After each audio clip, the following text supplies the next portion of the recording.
Съемка басталды ма? Басталды, давай бастай бер. Енді Zoom қостыңыз ба? Қоспаймын. Мұнда бүгін қоғам тыңдауға қатысушылардың тіркеу басталсын. Мұнда шетінен бере бер, аты жөндерін жазып, елмеген толтырады.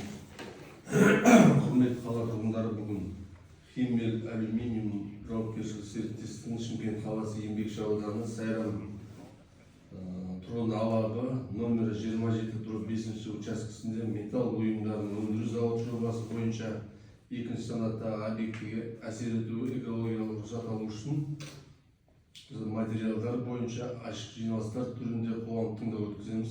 Қоғам тыңдауға төрағалық жасайтын мен есімім Оралбек Тимур Құрбанұлы, Шымкент қалалық жайлы ортаны дамыту басқармасының экология бөлімінің бас маманы. Сондай-ақ қоғам тыңдауға еңбекші ауданының өкілі қатысуда.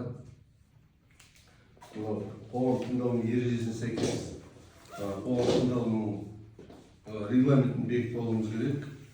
Баяндамашыға 5-10 минутқа дейін, сұрақ жауап ұсыныс пікір білдіруге 2 минутқа дейін. Қоғам тыңдауының ережесіне сәйкес хатшы сайлап алуымыз керек. Кімде қандай ұсыныс бар? Саламатсыздар ма? Менің есімім Мақсауле. Мен Казгрант экопроект экологымын. Мені хатшы болуыма қарсы емессіздер ма? Онда қарсылық жоқ болса, мынау баяндама жасау үшін сөз берілді. Жалпы бізде жобаны таныстыратын болсам, бірінші тапсырыс беруші бізде Химмел алюминий жауапкершілігі шектеулі серіктестігі. Жобаның мақсатына келетін болсақ, бізде бірінші алюминий және алюминий қорытпаларын құрылыс бұйымдарын өндіру. Жоба аясында металл сынықтарын пайдалану арқылы алюминий профильдері мен алюминий қорытпасын жасалған құрылыс бұйымдарын өндіретін зауытты орналастыру ретінде қарастырылған. Жұмыс режиміне келетін болсақ, бізде тәулігіне 8 сағат жұмыс режимі қарастырылған. Оның ішінде жылына 320 күн. Өндірістік қуаттылығы тәулігіне 15 тонна, ал жылына 4800 тонна өнім өндіруге арналған. Зауыт Шымкент қаласының еңбекші ауданындағы Сайрам тұрғын алабында номер 27/5 мекен-жайында орналасқан.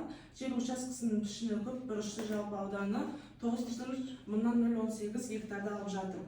Кәсіпорын аумағына ең жақын тұрғын үй алаңдарына келетін болсақ, бізде бірінші солтүстік-батыс бағытта шамамен 1,5 километр қашықтықта орналасқан. Кәсіпорын орналасатын аумақта жер асты су көздері жоқ. Аталған жер телімі су қорғау аймағына және су қорғау белдеулеріне кірмейді. Ең жақын жер су нысанына келетін болсақ, Сайрам су өзені, ол оңтүстік-шығыс бағытта 700 метрді алып жатыр. Жоба бойынша кәсіпорын аумағында алюминий бұйымдарын өндіру желісі және бояу учаскесі, дайын өнім қоймасы, престеу қондырғысы, арналған шатыр, одан кейін құммен тазалау учаскелері қарастырылған. Кәсіпорын өндірістік аймақта тұрғын үйлерден едәуір қашықтықта орналасқан. Бұл санитарлық және экологиялық талаптарға толық сәйкес келеді. Ал сіздерге санитарлық қорғау аймағын айтатын болсақ, бізде 300 метр болып белгіленеді. Жоба бойынша экология бөлімі бойынша бізде технологиялық процесс бар. Ол жерде кәсіпорынның қалай жұмыс жасайтыны жазылған. Бізде бірінші 2026 жылдың мамыр айында бастау жоспарланып отыр. Яғни зауыттағы өндірістік процесс толық цикл бойынша жүзеге асырылады және 3 негізгі кезеңнен тұрады. Бірінші кезең ол алюминий дайындамаларын өндіру, екінші кезең жаңағы алюминий профильдерін пресстеу, үшінші кезең ұнтақты бояу. Яғни бірінші кезеңге келіп тоқталатын болсам, алюминий бұл кезеңде бастапқы шикізат, яғни алюминий қоспалар мен металл сынықтары балқыту пешінде келеді. Балқыту аяқталғаннан кейін металл арнайы тазарту процестерінен өткізіліп, қажетті химиялық құрамға дейін жеткізіледі.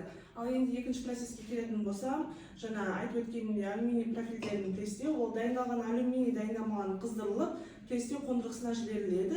Жоғарғы қысым әсерінен металл арнайы қалып арқылы өтеді. Үшінші кезеңге келетін болсам, жаңа ұнтақты бояу. Яғни алюминий профильдердің беті алдын ала майсыздандырылып, жуылады және химиялық өңдеуден өтеді. Содан кейін арнайы камерада профиль бетіне ұнтақты бояу біркелкі жағылады. Жалпы алғанда зауыттың өндірістік процесс заманауи технологияларды қолдану арқылы жүзеге асырылады және жоғары сапалы алюминий бұйымдары шығарылатын болады. Жалпы түсінікті болып жатыр ма сіздерге? Енді бізде атмосфералық ауа бөлімі қарастырылған. Ол жерде ластаушы шығарындылар көздері бойынша беріледі. Яғни бізде сыйымдылығы 8 тонна болатын алюминий балқыту пештерінің газ жанарғылары, алюминий құймаларын құюға арналған конвейер, билеттерді қыздыру пеші, сонымен шынықтыру пеші, химиялық өндіруден кейінгі кептіру камерасы қарастырылған. Пайдалану кезеңінде жоба бойынша барлығы 9 шығарты көздері бар. Оның ішінде жетеуі ұйымдастырылған, ал екеуі ұйымдастырылмаған. Жүргізілген есептеулер нәтижесінде пайдалану кезеңінде шығарындылар көздерінің бөлінетін барлық заттар бойынша атмосфера ауа сапасының гигиеналық нормативтері толықтай сақталынған. Ал атмосфера ауада жаңа фильтр дейміз, солардан шыққан шығарындылар көздерін ұстап қалу мөлшеріне келетін болсақ, 99,19% құрайды. Жер беті және жер асты суларына келетін болсақ, нысан жаңа айтып өткенімдей, нысан су қорғау аймағына және су қорғау белгілеріне кірмейді. Ең жақын су көзін алатын болсақ, жаңа айтып өткенімдей, Сайрамсу өзені оңтүстік батыста 700 метрді алып жатыр. Кәсіпорын аумағында жауын-шашын немесе еріген қар сулары жергілікті тазарту курстары тазартылып, кейін көлемі 100 метр куб болатын 2 резервуарға жиналады. Жиналған су техникалық қажеттіліктерге, атап айтқанда аумақты суаруға және салқындатуға жүйесіне су толықтай пайдаланылатын болады. Жоба бойынша жер асты және жер үсті сулар пайдалану көзделмеген, сондай арнайы су пайдалану рұқсат алу талап етілмейді.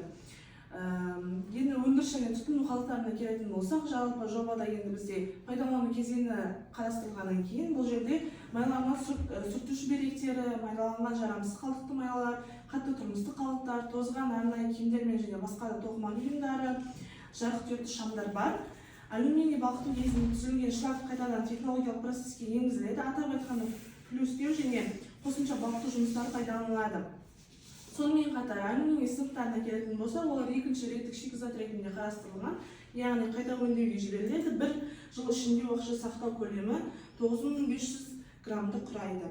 Ал өндірістен шыққан қалдықтар бойынша сіздердің сұрақтарыңыз болатын болса, яғни қалдықтарды басқару немесе оларды уақытша сақтау арнайы алаңдарда, металл контейнерлерінде сақталынатын болады.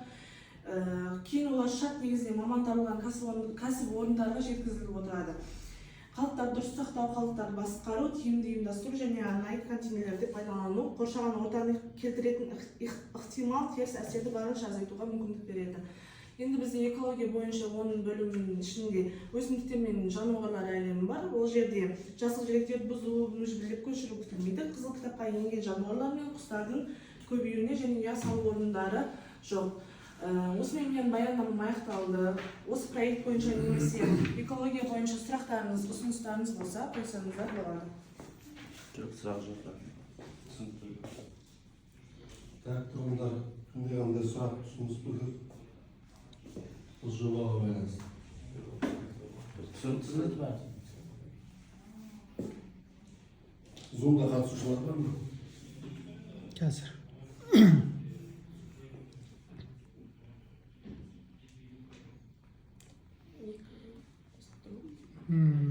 Жоқ, организатор бар, тек қана болды. Жоқ па? Оны аяқтаймыз ба?